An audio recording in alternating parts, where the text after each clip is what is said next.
En aquel tiempo habló Jesús diciendo: «Ay de vosotros, escribas y fariseos hipócritas, que pagáis el 10º de la menta, del anís y del comino, y descuidáis lo más grave de la ley, el derecho, la compasión y la sinceridad.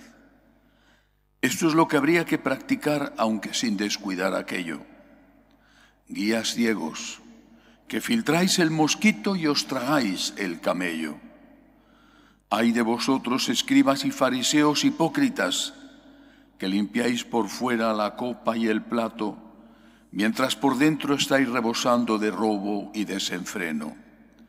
Fariseo ciego, limpia primero la copa por dentro y así quedará limpia también por fuera». Palabra del Señor. Gloria a ti, Señor Jesús. Hoy la Iglesia celebra la memoria litúrgica del martirio de San Juan Bautista, una escena muy conocida, llevada incluso al cine en varias ocasiones, el baile de Salomé encantando a Herodes y obligándole a cumplir su promesa de darle lo que quisiera y pidiendo para contentar a su madre la cabeza de Juan. Con frecuencia se ha dicho, yo mismo lo he dicho también en varias ocasiones, que San Juan Bautista es el primer mártir en defensa de la familia, porque efectivamente él estaba defendiendo, entre otras cosas, estaba defendiendo la familia formada por un hombre y una mujer, dado que Herodes se había casado con Herodías, que era la mujer de su hermano, y eso era un incesto. Pero ya desde hace tiempo me vengo dando cuenta de que quizá hay que ser más cuidadoso con la elección de las palabras y no dejarse llevar por la primera impresión. Es decir, no creo que San Juan Bautista fuera un mártir de la familia, sino un mártir de Dios. O sea, que San Juan Bautista defendía a la familia, pero lo hacía por amor a Dios. A quien defendía era a Dios, los derechos de Dios. Para defender a Dios, los derechos de Dios, pues tenemos que defender los verdaderos derechos humanos. Tenemos que defender la vida desde su concepción natural hasta la muerte natural. Tenemos que defender el derecho de los padres a que sean ellos los últimos, los que tomen las últimas decisiones, las más importantes decisiones en la educación de sus hijos y no el Estado. Tenemos que defender la familia. Hay una serie de principios innegociables, como los denominó Benedicto XVI en aquel famoso discurso a los parlamentarios de la Unión Europea. Hay una serie de principios innegociables que nosotros tenemos que defender. Pero no hay que olvidar nunca que todo eso lo tenemos que defender por amor a Dios. Si quitamos la raíz, incluso defendiendo los principios innegociables, luchando contra el aborto, contra la eutanasia, contra la ideología de género, etcétera, etcétera, si quitamos la raíz, nos convertimos en una ONG. Y quizá no haya mucha diferencia entre los que consagran su vida a la defensa de los pobres y los que consagran su vida a la lucha contra el aborto. Pero unos son de izquierdas y otros de derechas. No. Todos debemos de consagrar nuestra vida a Dios nuestro Señor, a Él, que es nuestro Redentor, que es el que nos ha salvado. Nuestra vida tiene que estar dedicada a Dios completamente. Y por amor a Dios, nunca hay que olvidarlo, porque esa es la verdadera caridad, la que tiene como primer objetivo amar a Dios. Por amor a Dios defendemos la vida y por amor a Dios también estamos al lado de los que sufren. Por amor a Dios defendemos la familia y por amor a Dios también, naturalmente, defendemos una naturaleza que puede estar siendo maltratada, especialmente en algunos países más que otros, por los abusos del hombre, dado que Dios nos encargó que cuidáramos la tierra como representantes suyos. Es todo por amor a Dios. El Papa irá dentro de unos días a Mongolia.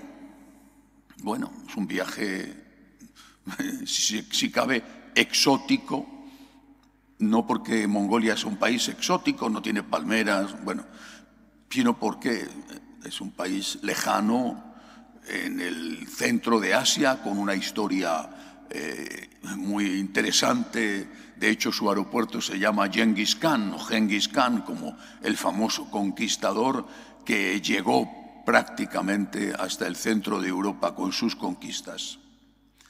Pero allí los católicos son menos del 0,5%. Yo no me imagino al obispo de Mongolia, que ahora es cardenal, por cierto, no me imagino haciendo declaraciones contra el gobierno de Mongolia.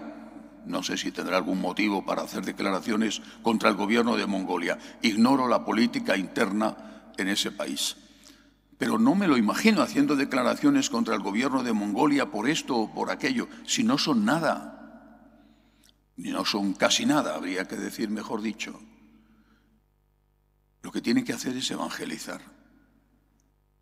Protestamos por, y todos los días con el protestamos por, pero si tú no tienes influencia ninguna, cero,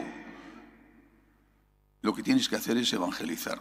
También lo otro, también, pero no pongas lo otro en primer lugar. Pon primero la evangelización, primero Dios, hablar de Dios, llevar el mensaje de esperanza que va implícito en el mensaje de la resurrección, hablar del mensaje del amor a Dios y por Dios del amor al prójimo.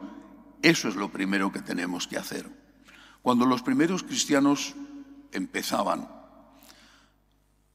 no solo en la Roma de las catacumbas, sino antes, cuando Pablo todavía podía escribir libremente y escribía sus maravillosas cartas, las cartas a los corintios, a los tesalonicenses, a los filipenses, magnífica definición de la divinidad de Cristo, en fin, Romanos.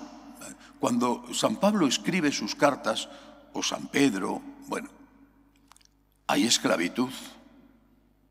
Era lo más corriente, hay esclavitud.